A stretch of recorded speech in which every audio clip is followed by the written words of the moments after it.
briefly discuss what's going on in the schools today, these tragic school shootings that seem to happen time and time again. And we have to look at this violence that has plagued our educational system. So without further ado, we'll bring on our first featured guest. Dr. Clete, how you doing, sir? Hey, I'm doing just fantastic here in Georgia today. Sun's shining, beautiful day. Oh, that's wonderful. That's wonderful. A little bit cooler in New York, but yep, I'll take it. I'll take it. So, Dr. Clete, we'll get right into it. We have a problem going on nowadays because I work at a higher educational institution. The one thing I do note is the amount of shootings that have taken place just in this calendar year. That's one option. Number two is just the amount of threats or the amount of times that some type of malicious activity has taken place in a higher educational institution. And that's well over 50 or 60 times just this calendar year. I mean, it's making a great deal of money for emergency notification systems. I mean, you know, companies that push that model. But what's going on in the world today? We have all people have 5 basic needs. You have 5 basic needs. I have. Every kid has. Everyone listening has the same 5 basic needs. Now, and here they are. Number one, and this is not new. Maslow's hierarchy of needs he's identified his 5 needs. Philosophers from centuries back, going back into the 1800s, have tried to figure out why do people behave the way they do. That's been the question. And of course, violence in the schools. Why do people do that? And you talk about shooters. Move it on down a little bit. There are bullies. A shooter is the worst kind of bully, but they are a bully, and they shoot people for the same reason that bullies victimize people. It all boils down to the 5 basic needs, and here they are. Number one, life. Most people want to be alive. They want to survive, right? Correct. Yeah, except for the Islamic people who blow themselves up, but they have a different purpose. They believe that they are going to heaven and they will have their eternal reward. So life to them doesn't have the meaning that it has to most Christians or most Americans in our society. So most people want to be alive. That's number one. Number two, most people want moments of happiness, right? There are times if you were never happy, that would not be a very good life, right? Not at all. Okay, so that's the second reason. Most people want moments of happiness. Number 3, control. And that's been talked about going back to Nietzsche in the late 1900, who spoke of power and control. Most people want to have some form of power so they can have some control over what happens in their life. Ted, for example, when you're totally out of control, how do you feel? I would say I'm not feeling at my best. No. If I'm totally not in control, it's a little hazy. Yeah, but on the other extreme, when you have control of what's happening, like you and I right now, we have control, right? Correct. So that is a good feeling. A shooter normally does not. They believe they've lost control, and you can look at all of the shooters: the Colorado shooter, the Oregon shooter, the Connecticut shooter who went into the school and shot all those kids in that elementary school. All of those people believed they had lost control. Take the Connecticut shooter, for example. His mom is going to send him away to a institution because she can no longer control him. So he is going to lose control of his life.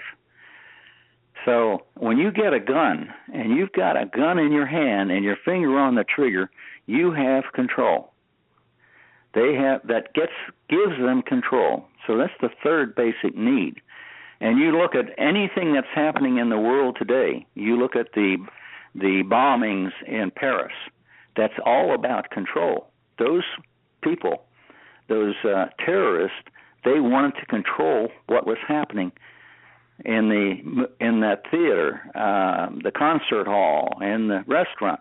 It's all about control. You look at what's happening in the Middle East with the terrorists and the countries going in there and us with our planes and the bombs. It's all about control. You look at what's happening in Congress today with our president and the House of Representatives and the Senate. It's a big control thing. You agree with all that? All of life is a struggle about control. That's my opinion. What are your thoughts on that, Ted? Hello? Yes, Clete, I'm here. I'm sorry, I had you on mute. I just wanted to make sure it was coming through as clear as possible. Oh, well, I've got the speaker on. Is it better if I turn it off? Oh, no. This is perfect. This was on my end. I wanted to make sure you were coming through as clear as possible. Well, I said all of life is about control. You look at what's happening in the Middle East, you look at what's happening with Congress, the president and Congress, it's all about control. And you look at the debates. Each candidate speaking is trying to control what happens so they come out on top. Isn't that correct? What you see as well? Correct. Okay. That is. The third basic need is control, and that's the big one when it comes to violence in our schools. The shooter or the bully is taking control back. For some reason in their life, they've lost control, and they feel like they have to get control back. And when you put a gun in their hand and put their finger on the trigger, they are in control. And that's sad, but that is true. That's the third basic need. Here's the fourth basic need. Caring. Everybody listening out there needs to feel like somebody cares about them as a person. That is a basic need, to know that somebody cares about you. If you woke up one morning and realized that nobody cares about you, and you know, when I think of Jackson dying with all that money and all the singing that he, I believe he thought that the only reason people liked him was because of his money. I don't think he believed that people cared about him as a person. And that's why he went to the drugs. Drugs, when people are not in control, and he had some control issues, but drugs was his way to get control back. And he didn't believe people cared about him. And the shooters, the violence that's going on in our schools, you take that kid in Connecticut who went into the elementary school. He believed his mom didn't care about him anymore. You take the Oregon shooter, he couldn't get a girlfriend. You take these people going from the United States into ISIS and becoming those soldiers over there, one of the things they're promised is a wife. Because most of these people going over there, they don't have girlfriends. They don't have a reason for life here in the United States. They've lost their purpose here in the U.S. So they go over there and become ISIS soldiers because they're promised a wife, they're promised money, they're promised a purpose. And that's the fifth reason for why people behave the way they do, purpose. And I'm not alone in saying this. Dr. Mayman Oz, Dr. Rick Warren, the Dalai Lama, they all state that life with no purpose is no life. So you put that mixture together, purpose, caring, control, happiness, and if you have a person who is not happy at times, has no control, has no purpose, and believes nobody cares about them, their life isn't worth living. So they're going to do something. They're going to become a homeless person. They're going to go to drugs. They're going to go to alcohol, or they're going to get a gun, and they're going to shoot somebody, or they're going to commit suicide. And that's the basic thing. Now, relating that to our schools, and I've done research on hundreds of schools, and I've got the documentation. It's on my website. It's documented in my book. There are many kids who go to school with no purpose. And I interviewed thousands of students when I had the contract to evaluate the entire state of West Virginia. I said, why do you go to school? And they said, well, we have to. I said, you don't have any other reason for going to school? Nah. If I didn't have to go, I wouldn't go. I don't like school. I hate school. So kids go to school because they have to. They have no reason for going, about 50% of them. And they go to school believing the other kids don't care about them. They believe the teachers don't care about them. And I have that data. I've surveyed students on caring behaviors, and they state 50% of them believe the teachers don't care about them. So they have no purpose, believe the teachers don't care, believe the other kids don't care. They are not happy, and they have no control in school because they have to study what they're told to study. They have to obey the rules or get sent to the office. So you got kids going to school, 50%, have no purpose, have no control, believe nobody cares, and they're not happy. How are they going to learn? It's true. Now you have the other 50%. Okay. Who are succeeding in school because they're there to get the grades and they're getting them. The teachers like them, and they're in control, and they have a purpose. They know that good grades are going to get them something, and they succeed. But the other 50% do not. The latest report out of the federal departments, with the resignation of Arne Duncan, the secretary, shows that over the past 8 years, there's been no progress made on test scores.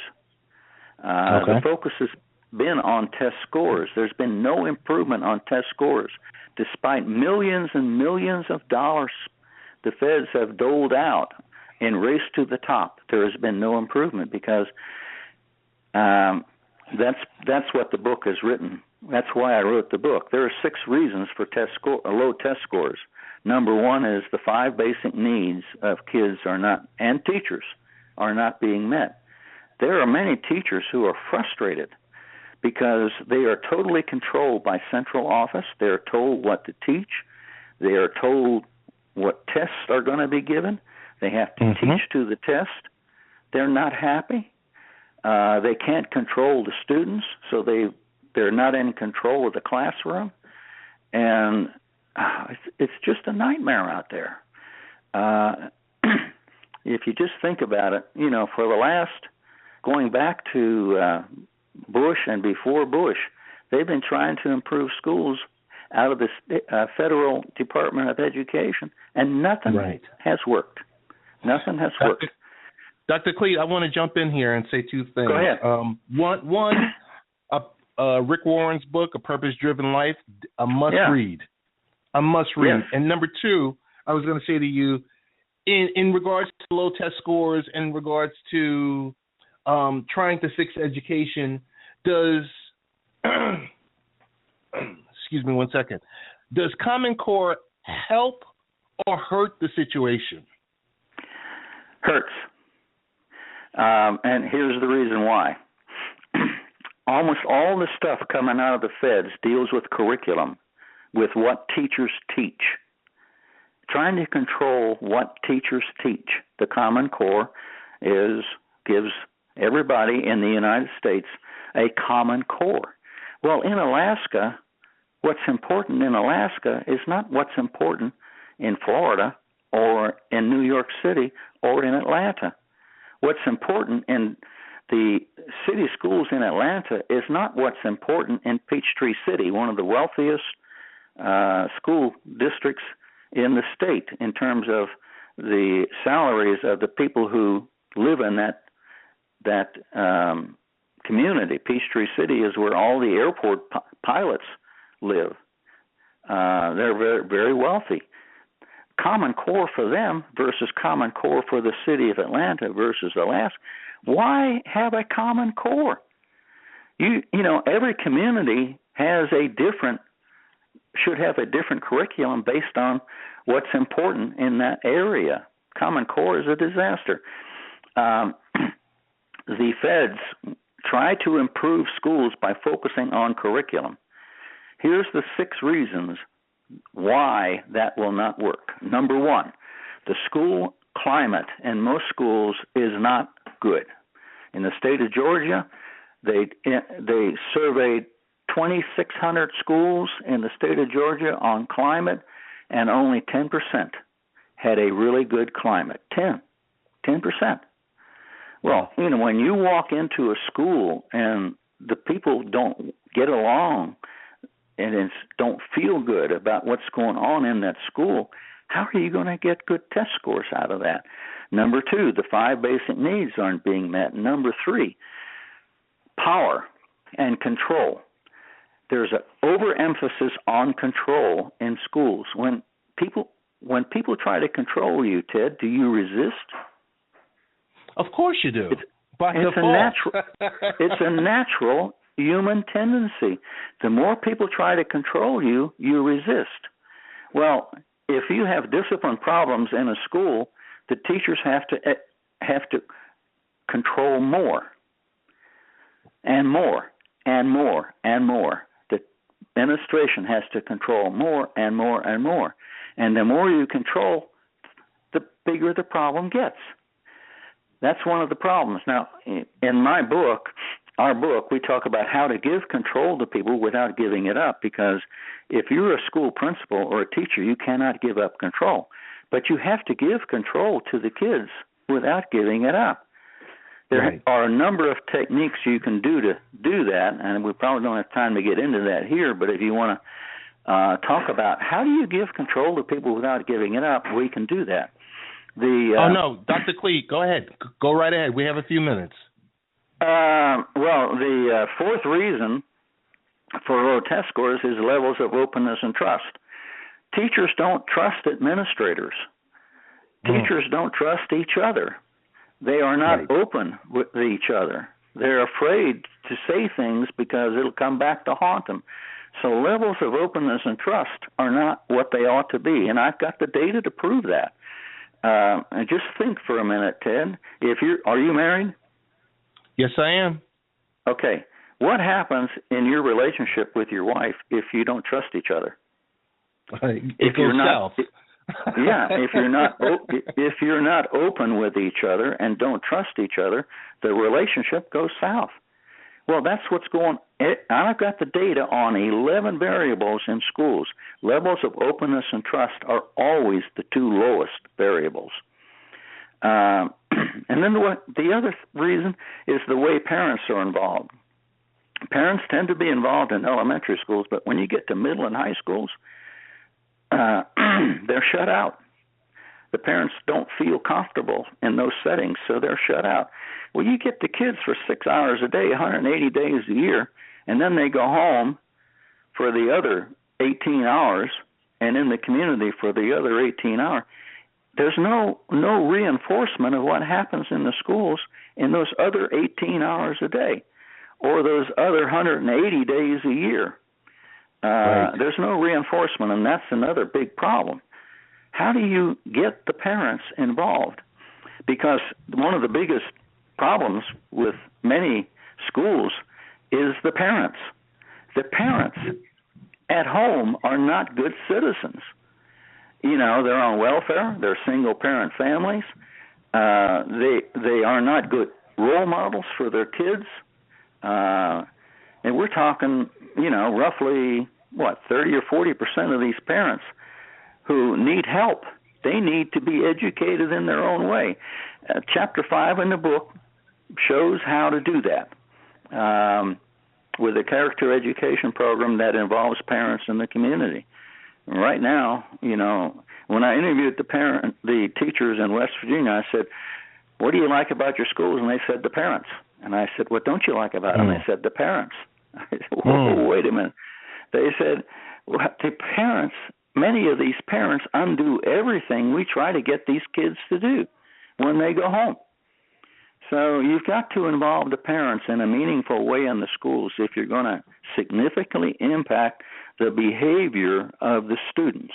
Now, I'm talking about behavior. I'm not talking about test scores.